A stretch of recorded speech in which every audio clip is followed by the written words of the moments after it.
Hello everyone and welcome back to the channel. మేము రీసెంట్గా Canadian citizenship తీసుకున్నాము. So దానికి ఎలిజిబిలిటీ ఏంటి, ప్రాసెస్ ఏంటి అన్నది ఈ వీడియోలో చూద్దాము. సిటిజన్షిప్ తీసుకున్నప్పుడు ఓత్ సెరమనీ కూడా జరుగుతుంది. మాకు ఇన్ పర్సన్లో జరిగింది. సో సెరమనీ మొత్తం ఎలా జరిగింది అండ్ ప్రాసెస్ స్టార్ట్ నుండి ఎండ్ వరకు ఎలా అయ్యింది అన్నది ఈ వీడియోలో చూద్దాము. Before getting in to the video, do consider subscribing this channel. చాలా వీడియోస్ ఉన్నాయి క్యానడా రిలేటెడ్ అండ్ మా లైఫ్ స్టైల్ రిలేటెడ్వి. అవన్నీ చెక్ చేయండి అండ్ ఇన్స్టాగ్రామ్లో కూడా ఫాలో అవ్వండి ఐడి స్క్రీన్ మీద. Without any further delay let's get in to the video. First Canadian citizenship తీసుకోవాలి అంటే ఎలిజిబిలిటీ ఏంటి అని చూద్దాము. దీనికి ఎలిజిబుల్ అవ్వాలి అంటే కనుక 1000 days కెనడాలో ఉండాలి. పిఆర్ గా మీరు కెనడాలో ల్యాండ్ అవుతారో ఆ రోజు నుంచి కౌంట్ అవుతుంది. మీకు పిఆర్ వచ్చినప్పుడు కాదు, పిఆర్ గా మీరు ఇక్కడ ఫస్ట్ టైం ఎప్పుడైతే ల్యాండ్ అవుతారో ఆ రోజు నుంచి మీకు కౌంట్ స్టార్ట్ అవుతుంది. అండ్ అప్పటి నుంచి మీరు 1000 days కెనడాలో ఉండాలి. కంటిన్యూస్ గా ఉండాల్సిన అవసరం లేదు, బట్ మీరు ఓవరాల్ గా 1000 days కెనడాలో ఉండాలి. అప్పుడు మీరు ఎలిజిబుల్ అవుతారు. మీరు కెనడాలో ఉన్నప్పుడు ఎప్పుడైతే బయటికి వెళ్ళి వేరే కంట్రీకి వెళ్ళి వస్తారో ఆ డేస్ కౌంట్ అవ్వదు. సో మేము ఇండియాకి 1.5 months కోసం వెళ్ళాము. సో ఆ 45 days ఏదైతే ఉందో అది ఈ కౌంట్ లో అవ్వదు. అండ్ యూఎస్ కి మేము 1 day 2 days కి అట్లా వెళ్ళేసి వచ్చాము. అవి కూడా ఈ 1000 days ఏదైతే ఉందో దాంట్లో కౌంట్ అవ్వదు. బేసికలీ మీరు కెనడాలో కెనేడియన్ ల్యాండ్ మీద 1000 days ఉండాలి పిఆర్ లో, అప్పుడు మీరు ఎలిజిబుల్ అవుతారు. ఒకవేళ మీరు వర్క్ పర్మిట్ నుండి పిఆర్ కి మూవ్ అయితే గనక వర్క్ పర్మిట్ నుండి కొంచెం పర్సంటేజ్ ఆఫ్ డేస్ కన్సిడర్ చేస్తారు. పర్మిట్ లో మీరు ఒక 1 year ఉన్నారు అంటే దాంట్లో ఒక పర్సంటేజ్ ఉంటుంది బేస్డ్ ఆన్ మీరు ఎన్ని రోజులు వర్క్ పర్మిట్ లో ఉన్నారు, ఏం వర్క్ పర్మిట్ లో ఉన్నారు అన్న దాని మీద. అందులోంచి కూడా కొన్ని పర్సంటేజ్ ఆఫ్ డేస్ మీకు కన్సిడర్ చేస్తారు. ఒకవేళ మీకు 300 days వస్తే కనుక మీరు 700 days పిఆర్ మీద వచ్చాక ఉండాలి. సో అప్పుడు మీరు ఓవరాల్ గా కెనేడియన్ సిటిజన్షిప్ కి ఎలిజిబుల్ అవుతారు. That is one of the major criteria Canadian citizen అవ్వడానికి. అండ్ మీకు ఒకవేళ డౌట్ ఉంటే గనక ఎన్ని డేస్ ఇక్కడ ఉన్నామో అది 1000 days కి రీచ్ అయ్యిందా లేదా అంటే గనక సిటిజన్షిప్ కి ఎన్ని డేస్ ఉన్నాము అని కౌంట్ చేయడానికి, డేస్ క్యాలిక్యులేట్ చేయడానికి వాళ్ళది ఒక టూల్ ఉంటుంది.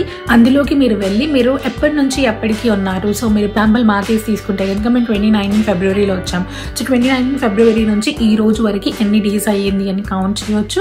ఆ మధ్యలో మీరు ఎప్పుడెప్పుడైతే కంట్రీ దాటి వెళ్ళారో, సో మేము ఇండియాకి ఎప్పుడు వెళ్ళాము, సో లాస్ట్ ఇయర్ ఈ డేట్ నుంచి ఈ డేట్ వరకు మేము ఈ కంట్రీలో లేము, కెనడాలో లేము అన్న డేట్స్ అన్ని డీటెయిల్స్ ఇవ్వాలి. సో దాన్ని బట్టి మీరు ఎన్ని డేస్ కెనడాలో ఉన్నట్టు అన్నది కౌంట్ చేసి ఆ టూల్ చెప్తుంది. సో మీకు అది ఒకవేళ 1000 days కన్నా ఎక్కువ ఉంది అంటే కనుక ఎలిజిబుల్ అని చూపిస్తుంది, లేదు అంటే యు ఆర్ నాట్ ఎలిజిబుల్ అని చూపిస్తుంది. మేము 2019 ఫిబ్రవరిలో కెనడాకి వచ్చాము. ఫస్ట్ 3 years లో మేము అరౌండ్ ఒక 1 month బయట ఉండే అనుకుంటా, అంతే. మిగతా టైం మొత్తం కెనడాలోనే ఉన్నాము.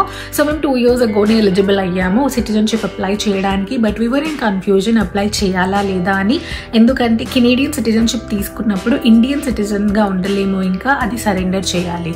Because India dual citizenships allow చేయదు. మీరు వేరే ఏ కంట్రీదైనా సిటిజన్షిప్ యాక్సెప్ట్ చేయాలి అంటే కనుక ఇండియన్ సిటిజన్షిప్ ని మీరు సరెండర్ చేసేయాలి as per Indian rules. That was a big confusion for us. తీసుకోవాలా లేదా అసలు, లేకపోతే ఒకళ్ళని తీసుకొని ఒకళ్ళు ఉందామా అన్నది చాలా కన్ఫ్యూజన్ లో. ఇప్పుడైతే మీరు పిఆర్ లో ల్యాండ్ అవుతారో మీకు కార్డ్ అయితే వస్తుందో పిఆర్ది, అది 5 years కి మాత్రమే ఎలిజిబుల్ ఉంటుంది. 2024 మార్చ్ కల్లా మా పిఆర్ కార్డ్ ఎక్స్పైర్ అయిపోతుంది. సో ఆ తర్వాత మళ్ళీ పిఆర్ రెన్యూవల్ కి అప్లై చేయాలన్నమాట.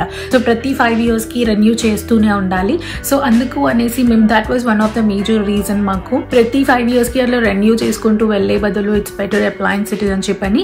ఇప్పటికీ అయితే కొన్ని ఇయర్స్ వరకు మాకు ఇండియాకి బ్యాక్ హోమ్ వచ్చేసి ఉండడానికి ప్లాన్ లేదు. Not sure what will happen in the future, but at the moment అయితే మాకు ఇప్పట్లో అయితే ప్లాన్ లేదు. సో అందుకే అలా రెన్యూ చేస్తూ ఆ హ్యాసిల్ కన్నా it's better we apply for citizenship అనేసి అప్లై చేసాము. అండ్ ఎలాగో మా పిల్లలు ఇద్దరు ఇక్కడే పుట్టారు and they are Canadian citizens కాబట్టి మాది కూడా ఉంటే గనక అందరిది సేమ్ ఉంటుంది. And it will be easy for ఎక్కడికి వెళ్ళాలి అన్నా, ఏం చేయాలి అన్నా ఇట్ విల్ బి ఈజీ అన్న థాట్ లో వీ హ్యావ్ డిసైడెడ్ ఇద్దరము తీసుకుందాము అనేసి. ఇంకొక థాట్ కూడా మా మైండ్ లో ఏముంది అంటే, ఎస్పెషలీ నాకు సతీష్ కి పిల్లలు ఇక్కడే పుట్టారు, వాళ్ళు కెనేడియన్సే కాబట్టి వాళ్ళు ఇక్కడే ఉండడానికి, తర్వాత కూడా వాళ్ళు ఇక్కడే ఉండాలి అనుకున్నా సరే, నేను సతీష్ మాత్రం as we were born in India, మేము ఒకవేళ డౌన్ ద లైన్ ఎప్పుడైనా కెనేడియన్ సిటిజన్షిప్ వదిలేసి ఇండియన్ సిటిజన్షిప్ తీసుకోవాలి అంటే కనుక వీ క్యాన్ టేక్ ఇట్. ఇక్కడ సిటిజన్షిప్ వదిలేసి అప్పుడు మేము ఇండియన్ సిటిజన్షిప్ కి అప్లై చేయొచ్చు. That was one of the thing for us. అక్కడే పుట్టాం కాబట్టి మా బర్త్ సర్టిఫికేట్స్ ఎప్పటికీ ఇండియావే ఉంటాయి కాబట్టి వీ హ్యావ్ దట్ ఆప్షన్ అనమాట. సో అది కూడా మాకు ఒకటి అనిపించింది. బికాస్ డౌన్ ద లైన్ మనకు అదేదో ఆప్షన్ ఉంది కాబట్టి we can do that.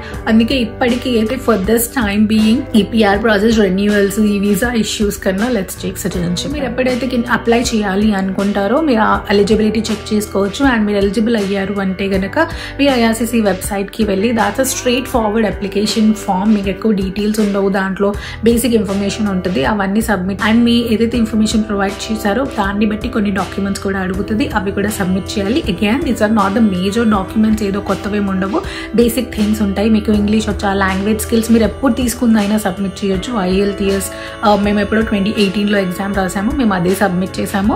So same way అట్లనే మీకు డాక్యుమెంట్స్ ఉంటాయి, పాస్పోర్ట్ అవి అవన్నీ మీరు సబ్మిట్ చేయాలి. మీరు సబ్మిట్ చేసిన దాన్ని బట్టి వాళ్ళు వ్యాలిడేషన్స్ చేసుకుంటారు, చేసుకొని మీకు సిటిజన్షిప్కి అప్రూవల్ ఇస్తారు. So let's look at the steps in the process. మీరు అప్లై చేసుకోగానే స్క్రీన్ మీద ఉన్న ఈ 6 కేటగిరీస్ ఉంటాయి, వాటి మీద మిమ్మల్ని వెరిఫై చేస్తారనమాట. నా టైమ్ లైన్స్ అన్ని కూడా నేను ఇక్కడ మెన్షన్ చేశాను. సడన్లీ వన్ డే నా బ్యాక్గ్రౌండ్ వెరిఫికేషన్ అప్రూవ్ అయిపోయింది, కంప్లీటెడ్ అని వచ్చింది. సో నేను లాస్ట్ వీడియోలో చెప్పాను ఐఎమ్ ఫెడరల్ ఎంప్లాయీ ఇక్కడ అని. నేను ఆల్రెడీ గవర్నమెంట్ ఎంప్లాయీ కాబట్టి నా వెరిఫికేషన్ నేను జాబ్ లో జాయిన్ అయ్యేటప్పుడే అప్పుడే చేశారు, ఫింగర్ ప్రింట్స్ తీసుకున్నారు and complete verification background security check జరిగింది నాది. సో అదే వాళ్ళు ఇప్పుడు కూడా కన్సిడర్ చేశారు నాది. మళ్ళీ ఒకసారి నేను ఫింగర్ ప్రింట్స్ ఇవ్వాల్సిన అవసరం లేకుండింది. They have consider the same process. Last time నేను ఏదైతే జాబ్ కోసం చేశానో అదే కన్సిడర్ చేశారు. బట్ మా హస్బెండ్ కి ఫింగర్ ప్రింట్స్ ఇవ్వడానికి రిక్వెస్ట్ వచ్చింది. సో తను వెళ్ళి ఫింగర్ ప్రింట్స్ ఇచ్చేసి వచ్చారు for the background verification. Background verification అయిపోయింది అని వచ్చాక నెక్స్ట్ జరిగాయి ఇంకా లాంగ్వేజ్ టెస్ట్, ఇక్కడ ఎన్ని రోజులు ఉన్నాము అన్న ఎలిజిబిలిటీ చెక్ చేయడము, అవన్నీ ఏవైతే మీరు చూస్తున్నారో ఈ 6 క్రైటీరియా అవన్నీ చెక్ చేశారు. అండ్ ఈ ప్రాసెస్ మధ్యలోనే మాకు టెస్ట్ తీసుకోమని కూడా వచ్చింది. నాకు మా హస్బెండ్ కి ఇద్దరికి సిటిజన్షిప్ కి టెస్ట్ రాయాలన్నమాట. ఒక ఎగ్జామ్ ఉంటుంది, ఆ ఎగ్జామ్ తీసుకోమని వచ్చింది. నా ఎగ్జామ్ ఎందుకు అంటే basically it's all about Canada. కెనడాలో రూల్స్ ఎలా ఉంటాయి, గవర్నమెంట్ ఎలా ఫామ్ అవుతుంది, కెనడా హిస్టరీ ఏంటి అన్నది బేసిక్ ఉంటుంది. సో దానికి ఒక PDF ఉంది, మీరు ఇక్కడ స్క్రీన్ లో చూస్తున్నట్టు. సో అది మొత్తం చదువుకోవాలి. మీరు ఆల్మోస్ట్ ఒక 3-4 రోజులు మేము చాలా కష్టపడి చదివామన్నమాట. And we are people who are used to read Indian history and Indian constitution rules చదివిన అలవాటు ఉంది. అండ్ గవర్నమెంట్ రూల్స్ అట్లాంటివి మనకు తెలిసి ఉండవు కదా. So this document will help a lot. ఇది చదివితే సరిపోతుంది, ఇంకేం చదవని అవసరం లేదు. I will say it's not very difficult, ఈజీనే ఉంటుంది. సో మొత్తం చదివేసి ఎగ్జామ్ రాయాలి. మనకి ఎగ్జామ్ రిక్వెస్ట్ వచ్చినప్పుడే ఒక లింక్ వస్తుంది, ఆ లింక్ క్లిక్ చేసి దాంట్లో మనం ఎగ్జామ్ రాయడమే. 20 క్వశ్చన్స్ ఉంటాయి ఓవరాల్ గా టెస్ట్ లో. అన్ని choose the correct answers and fill in the blanks, true or false అట్లనే ఉంటాయి. సో అవన్నిట్లో మీరు 15 or 16 మీరు రైట్ ఇవ్వాలి to pass the examination. And మేమిద్దరము ఫస్ట్ అటెంప్ట్ లోనే క్లియర్ చేసాము. అండ్ 2 days తర్వాత మాకు అది మా ట్రాకర్ లో అప్డేట్ అయింది that your citizenship test is cleared. Test అయిపోయాక టెస్ట్ అప్రూవ్డ్ అని వచ్చాక కూడా మాకు వెంటనే ఓత్ కి రాలేదు. సో బేసికలీ ప్రాసెస్ ఏంటి అంటే ఫస్ట్ మనం సబ్మిట్ చేస్తాము, సబ్మిట్ చేశాక అన్ని వెరిఫికేషన్స్ జరుగుతాయి, తర్వాత మనకి టెస్ట్ కి ఇస్తారు. టెస్ట్ కూడా క్లియర్ అయిపోయాక మనల్ని సిటిజన్షిప్ ఓత్ కి పిలుస్తారు. అక్కడ ఒక సెరమనీ ఉంటుంది, దాంట్లో వెళ్ళి మనం ఓత్ ఇవ్వాలన్నమాట. And that can also be online or in person. So ఆ ఓత్ కి వెళ్ళాలి. ఆ తర్వాత ఓత్ కంప్లీట్ అయిపోయింది అంటే కనుక మనకి ఆ సర్టిఫికేట్ ఇస్తారు that you are Canadian citizen అని. అండ్ అదే రోజు PR కార్డు కూడా తీసేసుకుంటారు. ఆ తర్వాత సిటిజన్షిప్ సెరమనీకి కూడా మాకు మెయిల్ వచ్చింది. బట్ ఈసారి నాకు ఇంకా సతీష్ కి ఒక్కసారి రాలేదు, ఇద్దరికి 1 week డిఫరెన్స్ ఉండింది. సో ఫస్ట్ నాది వచ్చింది, ఆ తర్వాత ఎగ్జాక్ట్లీ 1 week కి నెక్స్ట్ వీక్ లో సతీష్ ది ఉండింది సెరమనీ. ఇద్దరిది ఒక్కసారి రాలేదు. We thought of calling them and requesting ఇద్దరిది ఒక్కసారి పెట్టండి అని. But we don't want to mess, ఇంకా లేట్ అయితే గనక ఇంకా ప్రాసెస్ డిలే అయిపోతుంది అన్నట్టుగా దట్స్ ఓకే, ఇద్దరిది సపరేట్ ఉన్నా సరే వెళ్దాము అన్న థాట్ లో వెళ్ళిపోయాము. మా ఇద్దరివి ఓత్ సెరమనీస్ ఎలా జరిగాయి అన్నది చూద్దాము. ఇది లొకేషన్ దగ్గర. నా సెరమనీ మార్నింగ్ 8:15కి ఉండింది అండ్ మాకేమో 45 minutes డ్రైవ్ కూడా. సో అందుకే 7:15కే స్టార్ట్ అయిపోయినాము, రిస్క్ ఎందుకు అని చెప్పి. అక్కడికి వెళ్ళేసరికి చాలామంది ఉన్నారు, ఆల్రెడీ వచ్చేసిన వాళ్ళే. లోపలికి వెళ్ళిపోయి వాళ్ళకి మన డాక్యుమెంట్స్ చూపెట్టాలి. రిసెప్షన్లో మనకి ఏదైతే ఇన్విటేషన్ వస్తుందో సెరమనీకి రమ్మని ఆ ఇన్విటేషన్ డాక్యుమెంట్స్ చూపెట్టాలి. అండ్ ఒక కన్సెంట్ ఫామ్ కూడా తీసుకుంటారు. సో మనం సిటిజన్ అవుతున్నాం కాబట్టి ఏవైతే సిటిజన్కి సంబంధించినవి ఉంటాయో వాటన్నింటిలో మన నేమ్ ఎంటర్ చేయడానికి, మనము మన డీటెయిల్స్ ఎంటర్ చేయడానికి కన్సెంట్ ఇస్తున్నట్టు. సో అవి చేసేసుకొని ఆ తర్వాత మనని లోపలికి సెండ్ చేస్తారు. ఆ రోజు PR కార్డ్ తీసేసుకుంటారు అని చెప్పి ఆ PR కార్డ్ కోసం ఎంత కష్టపడ్డాము అన్నది నాకు మంచిగా అన్ని గుర్తొచ్చినాయి ఒక్కసారి. సో అందుకే లాస్ట్ టైం ఆ కార్డ్తో ఒక ఫోటో తీసుకుందాము అని తీసుకున్నాను. ఇప్పుడు ఆ ఫోటో చూస్తే అర్థమవుతుంది నేను ఎండకి ఫేస్ ఎంత చిరాకు పెట్టినాను అని. లోపలికి వెళ్ళగానే ఇలా ఒక పెద్ద హాల్ ఉంటుంది. అక్కడనే IRCCకి సంబంధించిన ఎంప్లాయీస్ కూడా ఉంటారు మనకి అసిస్ట్ చేయడానికి. మాకు ఇదంతా చాలా కొత్త ఎక్స్పీరియన్స్ ఉండింది. బికాస్ ఒక గవర్నమెంట్ ఒక సెరమనీకి అటెండ్ అవ్వడం అది కెనడాలో ఇది ఫస్ట్ టైం కాబట్టి చాలా డిఫరెంట్ ఎక్స్పీరియన్స్ ఉండింది మాకు. ఈ సెరమనీకి ఒక్క అప్లికెంట్ తోని ఒక గెస్ట్ కూడా అలౌడ్ ఉండే. సో సతీష్ కూడా లోపలికి వచ్చాడు. సో గెస్ట్ అందరినీ అట్లా సైడ్స్ లో ఉన్న రోస్ లో చైర్స్ ఏదైతే ఉన్నాయో వాటిలో కూర్చోమన్నారు. క్యాండిడేట్స్ మాత్రం మధ్యలో ఉన్న వాటిలో కూర్చోవాలన్నమాట. అండ్ అందరినీ లైన్ లో పెట్టేసి అక్కడ 2 counters ఉంటున్నాయి. ఫస్ట్ రైట్ సైడ్ ఒకటి, లెఫ్ట్ సైడ్ ఒకటి. బేసికలీ మన వ్యాలిడేషన్స్ అన్ని చెక్ చేస్తారు. ఫస్ట్ కౌంటర్లో మన ఏదైనా ఇక్కడ గవర్నమెంట్ ఐడి ఉంటుంది కదా, ఆ ఐడి చెక్ చేస్తారు. చెక్ చేసి దాన్ని మనమేనా కాదా అని వెరిఫై చేసుకోవడానికి బేసికలీ చేసి ఆ తర్వాత నెక్స్ట్ కౌంటర్కి సెండ్ చేస్తారు. అండ్ ఆ నెక్స్ట్ కౌంటర్లోనేమో మన పిఆర్ కార్డ్ని వ్యాలిడా కాదా అట్లా చూసి ఆ తర్వాత పిఆర్ని కార్డ్ని తను తీసేసుకొని మనం ఎక్కడ కూర్చోవాలి అన్నది చెప్తుంది. ఏదైతే ఇన్వైట్ వస్తుందో సెరమనీ కోసము దాంట్లోనే కింద ఒక బాక్స్లో ఒక నంబర్ రాసింది ఉంటుంది ఆ ఇన్వైట్ ఫస్ట్ పేజ్లోనే. సో ఆ నంబర్ ఏంటి అని అంటే అక్కడ ఉన్న చైర్ అనమాట. సో ఇట్లా చైర్ మీద నంబర్స్ ఉంటాయి. సో మనం వెళ్ళి అదే చైర్లో కూర్చోవాలి. సో నాది 117 కాబట్టి నేను ఆల్మోస్ట్ లాస్ట్ బట్ 1 రోలో కూర్చున్నాను. అండ్ సతీష్ది 14 నంబర్ ఉండింది కాబట్టి సతీష్ ఫస్ట్ రోలో కూర్చున్నాడు. వెళ్ళి కూర్చునేసరికి ఆల్రెడీ అక్కడ కొన్ని పేపర్స్ పెట్టి ఉండినాయి. వాటిలో ఒక కెనేడియన్ ఫ్లాగ్ ఉండింది. అట్లనే మనం ఏదైతే ఓత్ చెప్తామో ఆ తర్వాత దాన్ని ఇంగ్లీష్ అండ్ ఫ్రెంచ్ వర్షన్స్ 2 రాసి పెట్టి ఉండే. మేము అక్కడికి 8కి అట్లా పోయినాము. అప్పటి నుంచి లోపలికి వెళ్ళడం స్టార్ట్ చేపిస్తే ఆ తర్వాత అందరూ వస్తూ ఉంటున్నారు ఇంకా తర్వాత కూడా. సో అందరి రిజిస్ట్రేషన్స్ 2 కౌంటర్స్లో అయిపోయి ప్రతి ఒక్కళ్ళు అక్కడ సీట్స్లో కూర్చునేసరికి 9:30 ఏమో అయిపోయింది. 9:30 ఆల్మోస్ట్ 10 అయినట్టుంది. సో చాలాసేపు పట్టింది అందరి రిజిస్ట్రేషన్స్ అయిపోయేసరికి. రిజిస్ట్రేషన్స్ తర్వాత అప్పుడు యాక్చువల్ సెరమనీ స్టార్ట్ అయ్యింది. సో అంతలోనే అక్కడ ఐఆర్సీసీ ఎంప్లాయీ కొంతసేపు బ్రేక్ అని చెప్పిందనమాట. సో దట్ ఆ తర్వాత కంటిన్యూస్గా 2 hours సెరమనీ ఉంటుంది, మధ్యలో ఏం బ్రేక్ ఇవ్వరు అనేసి. అండ్ సెరమనీ స్టార్ట్ అవుతూనే ఇలా ఒక వీడియో ప్లే చేశారు. It was all about Canada గురించి మొత్తం డీటెయిల్స్, కెనడా హెరిటేజ్ గురించి అవన్నీ ఉండినాయి.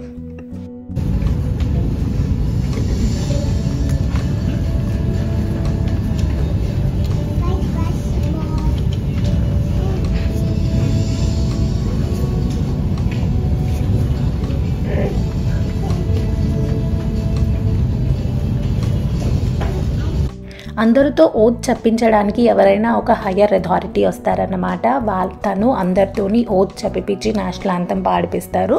సో ఆ రోజు ఒక జడ్జ్ వచ్చారు. సో ఈ వీడియో ప్లే అవ్వడం అయిపోగానే తను వచ్చేసి తన స్పీచ్ ఇచ్చారు. సో ఇక తను ఎక్కడి నుంచి స్టార్ట్ చేశారు, ఎలా ఏంటి అన్నది అన్ని డీటెయిల్స్ చెప్పి ఆ తర్వాత అందరినీ నిల్చోమని చెప్పి ఓత్ చెప్పడం స్టార్ట్ చేశారు.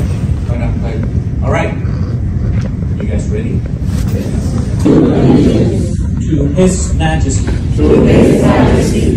King Charles III, King of Canada, His heirs and successors, and that I will faithfully observe the laws of Canada, including the Constitution, which recognizes and affirms the Aboriginal and treaty rights of First Nations, Inuit and Métis peoples, and fulfill my duties as a Canadian citizen.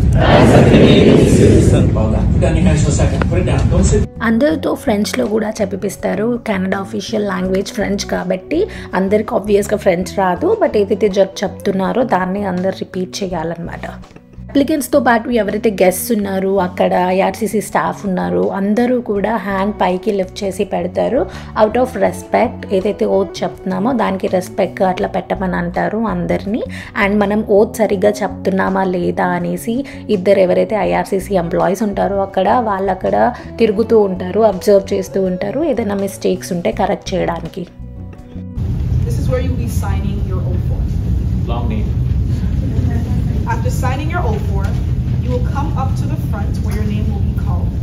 At that point, we'll be giving you your certificate, and you can either shake hands with Judge Wong, or if you prefer, you can simply bow down your head or present your elbow rather than your hands. Please wait until your roll is called up. Oath అవ్వగానే ఇంకా citizens అయిపోయినట్టే. ఆ తర్వాత certificates ఇచ్చారు డైరెక్ట్గా. So certificates ఇవ్వడానికి కూడా రో బై రో పిలుస్తారు, అందరు ఒక్కసారి కాకుండా. సో అక్కడికి వెళ్ళినప్పుడు ఫస్ట్ రైట్ సైడ్లో ఉన్న కార్నర్లో మనం సైన్ చేయాలి, కన్ఫర్మేషన్ అనమాట మనం సర్టిఫికెట్ తీసుకుంటున్నాము అనేసి. ఆ తర్వాత జడ్జ్ దగ్గరికి వెళ్తే జడ్జ్ మనకి సర్టిఫికెట్ ఇస్తారు. సర్టిఫికెట్ ఇచ్చి మన వర్క్ ఏంటి అన్న డీటెయిల్స్ ఏదో క్యాజువల్గా అడుగుతారు. అండ్ ఇదంతా స్టార్ట్ అయ్యే ముందు అక్కడ ఐఆర్సీసీ ఎంప్లాయీ చెప్తూ ఉందన్నమాట, అనమాట. ఎలా రావాలి, ఏం చెయ్యాలి అని అన్నీ చెప్పింది. దానికి జడ్జ్ ఎవరైతే ఉన్నారో తను ఏదో ఫన్గా నార్మల్గా ఎనాక్ట్ చేస్తూ చూపిస్తున్నారు. బేసికలీ మనని కొంచెం స్పెషల్గా ఫీల్ చేపించడానికి చూస్తారు. మనం ఎక్కడో పుట్టి వచ్చి ఇక్కడ సిటిజన్షిప్ తీసుకుంటున్నాం కాబట్టి మనల్ని కొంచెం ఆ ప్రాసెస్లో ఇన్వాల్వ్ చేయడానికి, కొంచెం ఈవెంట్ మొత్తం కొంచెం సీరియస్గా కాకుండా ఫన్గా నడవడానికి అట్లా కొంచెం ట్రై చేస్తారు అందరు కూడా. సతీష్ ఫస్ట్ రో కూర్చొని ఉండే కాబట్టి తను ఫస్ట్ రోలో వెంటనే వెళ్ళిపోయాడు అనమాట సర్టిఫికేట్ తీసుకోవడానికి. బట్ నాది లాస్ట్ బట్ 1 కాబట్టి ముందున్న వాళ్ళందరూ వెళ్ళి తీసుకున్నాక ఆ తర్వాత లాస్ట్లో నా టర్న్ వస్తుంది. ముందు తీసుకున్న వాళ్ళు కూడా అక్కడ నుంచి వెళ్ళిపోనీకేం ఉండదు, కూర్చోవాల్సిన సెరమనీ ఇంకా కంప్లీట్ అవ్వలేదు. కానీ స్టిల్ వెయిట్ చేస్తూనే ఉండాలి లాస్ట్ నంబర్స్ ఉన్న వాళ్ళు నా టర్న్ వచ్చేంతవరకు. ఇప్పటివరకు మీరు చూసింది నేను సర్టిఫికేట్ కోసం వెళ్ళి తీసుకోవడము. దూరంలో కూర్చున్నాం కాబట్టి వీడియో అంత క్లియర్గా రాలేదు. But that is what we could record. ఇదేమో సతీష్ది. ఇది 2 డిఫరెంట్ డేస్లో జరిగింది కానీ నేను 2 క్లబ్ చేసి పెడుతున్నాను. ఈవెంట్స్ని బట్టి 2 సేమ్గా జరిగాయి. కంప్లీట్గా ఎట్లా స్టార్ట్ అవుతుంది, ఎట్లా ఎండ్ అవుతుంది, దీని తర్వాత ఇది అన్నది అన్నీ కామన్గా ఉంటుంది. సో అందుకే నేను 2 ఈవెంట్స్ని కలిపి పెడుతున్నాను. ఇవి 2 ఒకరోజు జరిగినాయి కాదు. సతీష్కి ఇప్పుడు నేను వీడియో తీశాను, నేను గెస్ట్గా వెళ్ళాను కాబట్టి, అండ్ నాది జరిగినప్పుడు సతీష్ గెస్ట్గా వచ్చాడు కాబట్టి తను వీడియోస్ తీశాడు. అక్కడ జడ్జ్ అందరితోని ఫ్రెండ్లీగా మాట్లాడతారు. నేను ఇందాక చెప్పినట్టు మనం ఏం వర్క్ చేస్తున్నాము ఏంటి అన్నది అడుగుతారు. అది కూడా ఎందుకు అడుగుతారు అని అంటే ఆ తర్వాత అందరినీ అంటే ఎంతమంది ఐటీ ఎంప్లాయీస్ ఉన్నారు, ఎంతమంది ట్రక్ నడిపే వాళ్ళు ఉన్నారు, ఎంతమంది మెడికల్ ఫీల్డ్లో ఉన్నారు, ఇట్లాంటివన్నీ జనరల్గా చెప్తారనమాట. చెప్పి అది ఎగ్జాక్ట్ నెంబర్ కోసం కాదు కానీ క్యాజువల్గా చెప్పి this is what you are contributing to the country అని చెప్పడానికి అనమాట. మీరు సిటిజన్స్ అవుతున్నారు కాబట్టి మీరు ఇది కాంట్రిబ్యూట్ చేస్తున్నారు, this is what you are into అని ఇట్లా ఎంతమంది ఉన్నారు అని చెప్పడానికి చేస్తారు. అండ్ ఎవరైతే పిల్లలు స్పెషల్గా సిటిజన్స్ అవుతున్నారో వాళ్ళతోని జడ్జ్ చాలా బాగా మాట్లాడారు. నైస్ ఇంటరాక్షన్ పిల్లలతోని. ఎందుకంటే ఆఫ్ కోర్స్గా దే ఆర్ ద ఫ్యూచర్ కదా, కెనడాకి వాళ్ళు సిటిజన్స్ అవుతున్నారు అని అంటే దే ఆర్ ద ఫ్యూచర్ కాబట్టి వాళ్ళతోటి చాలా బాగా మాట్లాడారు. మాట్లాడి ఏం చదువుతున్నారు ఏంటి అన్న డీటెయిల్స్ అన్నీ కనుక్కొని అలా చేశారు. It was good. మనకేం బోర్ రాదు, అందరితో మాట్లాడు అవన్నీ చూస్తూ ఉంటాం కాబట్టి మనకి బోర్ ఏం రాదు ఈవెంట్ జరుగుతుంది అంతసేపు. ఇలా అందరికీ సర్టిఫికేట్స్ ఇవ్వడం అయిపోగానే అప్పుడు ఎవరైతే రూలింగ్లో ఉన్నారో ఆ ప్రైమ్ మినిస్టర్ది రికార్డెడ్ వీడియో చూపిస్తారు. ఇప్పుడు జస్టిన్ ట్రూడో కాబట్టి తనది వీడియో చూపించారు. తన స్పీచ్ ఇస్తున్నట్టు అందరికీ సిటిజన్స్ అయ్యారు కాబట్టి వాళ్ళకి వెల్కమ్ చెప్తున్నట్టు వెల్కమ్ స్పీచ్ చూపించారు. Every day forward to strengthen our country. Congratulations again. Welcome. Prime minister speech అయిపోయాక అందరితోని నేషనల్ యాంథమ్ పాడిస్తారు. సో మనం సర్టిఫికేట్ తీసుకున్నప్పుడు ఆ ఎన్వెలప్లోనే మనకి నేషనల్ యాంథమ్ ఉండిన ప్రింటెడ్ది పేపర్ ఇస్తారు. మనం దాన్ని చూస్తూ చదవాలన్నమాట. అక్కడ ఉన్న వాళ్ళు ఎవరికి కూడా అది నోటికి రాదు.